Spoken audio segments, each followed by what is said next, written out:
Hi, welcome inside the International Space Station Flight Control Room. It's an exciting day for a special visitor that we have here, Smokey the Bear, who is turning 68 today.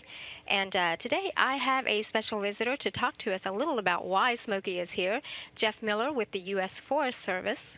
Welcome, Jeff, and thanks for coming. Hey, thank you. I am so happy to be here and so proud of NASA and Joe and Smokey the Bear. It's just wonderful, and thank you for the invitation. Absolutely. So it's a little funny when you were sitting in this room and it's a hub of activity already, just with this team watching overseeing all the systems aboard the space station and the crew's activities, and in walks Smokey the Bear. So first of all, before we get into that, because I understand that we're in a partnership with the U.S. Forest Service and the Texas Forest Service, as well as, and then so Smokey's all a part of that.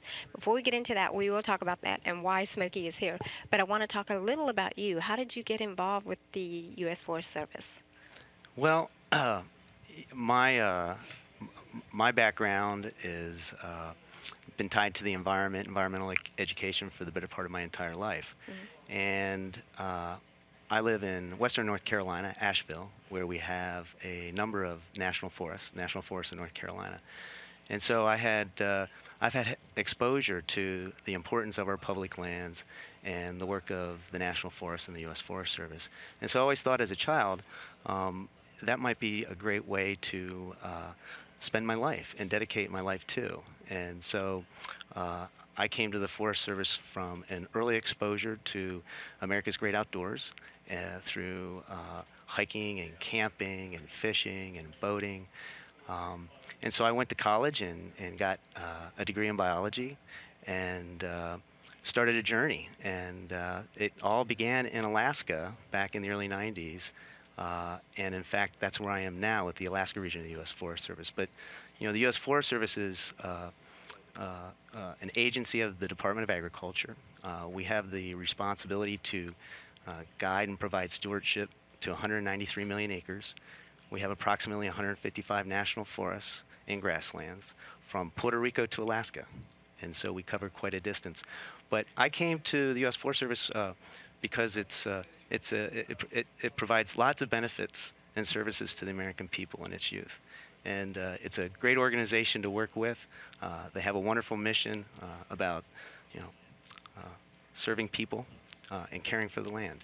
And that's a really important thing to me. And so that's how I came to the U.S. Forest Service. Well, welcome, and we're very glad to have you here. Now, I know you have another connection. There's the Forest Service and Smokey the Bear, but there's the Peace Corps connection, and it's not just the fact that Space Station, at its vantage point, has a unique opportunity to be able to view the Earth and be able to see things like, the disasters that wildfires and that sort of thing takes place. But there's actually a special connection that you have because we have one of the crew members, Joe Akaba, who is been at the space station since May, and you guys have developed a friendship. And so this is how all this partnership began, correct? Yeah, that's right. You know, Joe and I go back about 20 years now. We both are still very altruistic. We believe in inspiring change and helping others. And so Joe and I, back in the early 90s, 94, we both served in the U.S. Peace Corps in the Dominican Republic. And you know, that's a very intense experience, but a very beautiful experience as well. You know, the toughest job you'll ever love. And so through that intense experience, we have continued a really neat friendship. Um, and we've been able to do it and balance it again, you know, with all the complexities of life. And we've stayed close. And you know, Joe was an environmental education volunteer, and I was a watershed conservation, watershed restoration volunteer. And our programs were combined and bundled, and so we spent quite a bit of time together. But you know, at our heart and soul, you know, we both have a very strong ethic for conservation. You know, and Joe continued that after the Peace Corps, running a facility in the Bahamas, and then going on to become a middle school and high school science and math teacher. And I as well after the Peace Corps, I went to graduate school. I went back to work for the U.S. Forest Service, and and now, I am still with the Forest Service and providing stewardship to some of the treasured landscapes that we have. And so his flight now aboard the International Space Station just seemed to provide the perfect opportunity for for this partnership. So tell me a little about how the partnership came about, and what is the partnership, and what are we doing? Well, Joe and I, as I said, we've stayed close, and so being an astronaut is an intense business, and so in order for Joe to find an opportunity to kind of escape and find solitude, he has come up to Alaska on a number of occasions, and to go out on my boat to go do some fishing and go do some backcountry camping, and on one of his trips, I gave him a Smokey Bear hat, the red one that you just saw him wearing on the station in his happy birthday remarks.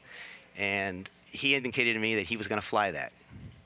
And that sort of created a conversation around all the things that are dear and important to both of us. And Joe's all about space exploration, but he's also all about this blue ball and the importance of the environment, the importance of its conservation. And so he actually proposed. I had given him a gift, a Smokey Bear doll, the doll that is up there with him, to fly it. Commander Gennady, the Russian Space Agency, I guess my understanding is the first time they've ever given an astronaut from the United States to propose their zero gravity indicator, their talisman. And Joe called me up and he says, "What do you think?" And I said, "I think that would be outstanding. I can't think of a better doll or a better message. Smokey Bear's message is only you can prevent wildfire. But he's also a symbol to the world, not only about wildfire, but about the importance of conservation and the environment. And so Joe proposed it. I thought it was outstanding. The Russian Space Agency obviously supported it as well. And so we are just super excited and happy to have this experience together. And so that then has turned into a really neat partnership. And so the partnership is really about building the synergy, finding places in our relationship where we can move towards common results. NASA has an enormous amount of science and technology support that helps us in many of our programs, our fire program, our research program. The U.S. Forest Service has the largest forestry research organization in the world. We work in many countries through our international programs. And so the partnership is both about science and technology exchange. Joe's up there trying to understand, combustion and fire and microgravity, as well as he's providing satellite support with taking photos that are really important for our managers on the ground to understand how fires are moving. The fire plumes Mike Fossum talked about, when he was up there last year, and all the fires here in Texas. So it's a very important relationship that provides really important information and data to allow us to conserve and build a safe future.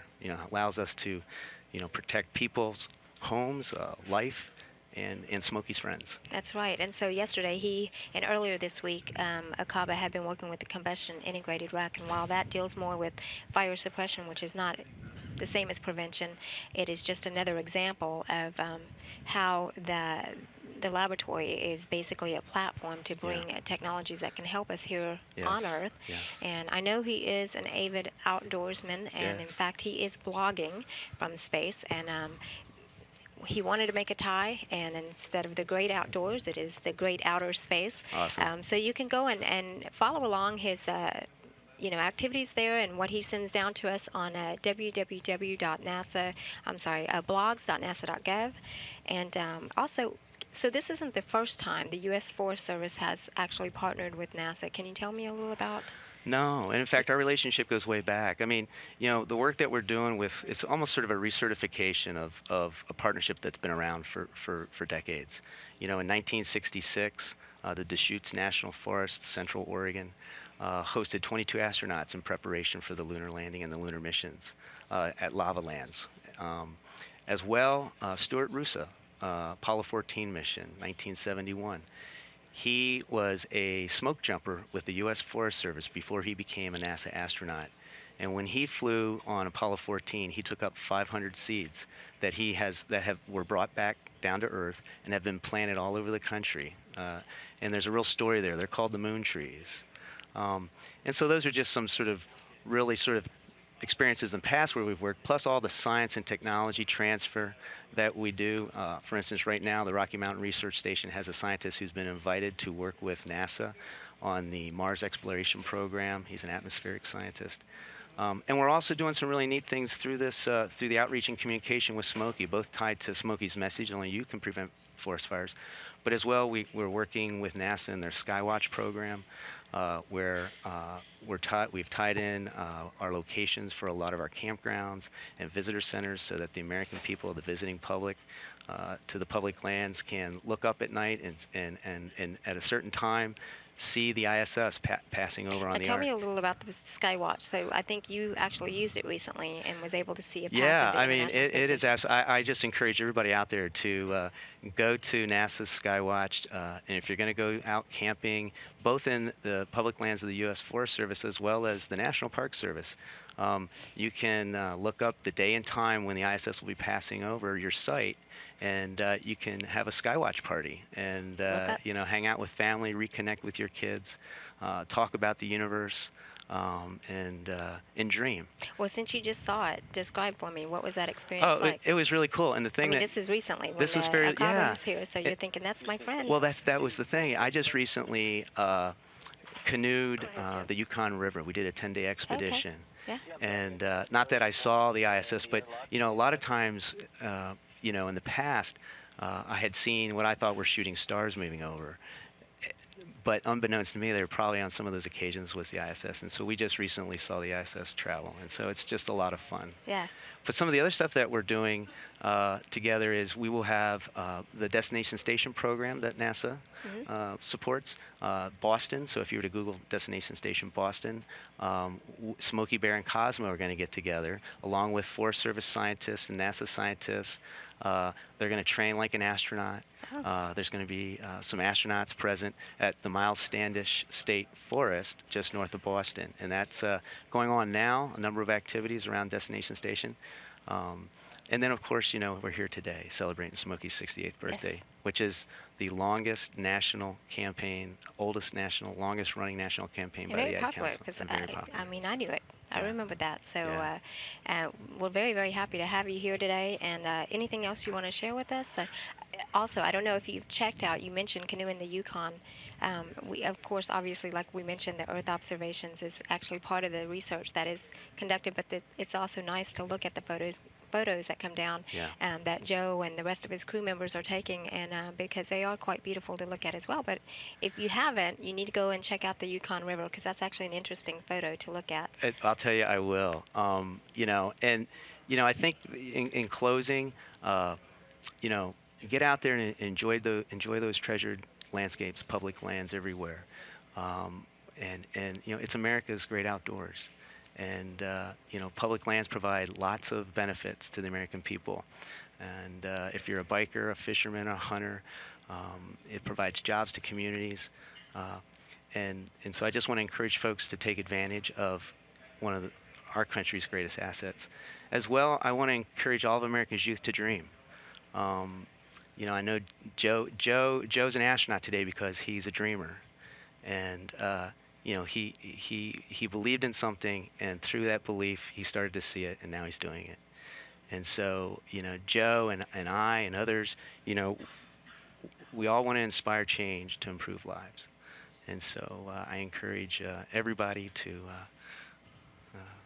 Do that. do that. Well, absolutely, it's a great message, and it's a pleasure having you here today with us today. Enjoy the rest of Smokey Bear's birthday. For folks out there who are out on Twitter and Facebook, you can send Smokey Bear a happy birthday wish if you like. I did it. You can go to Smokey__ Bear, and also you can follow along Joe Akaba's Twitter at Astro Akaba, and follow along that relationship as well. And remember, only you can prevent wildfires. Excellent. Thank you. This is Mission Control Houston.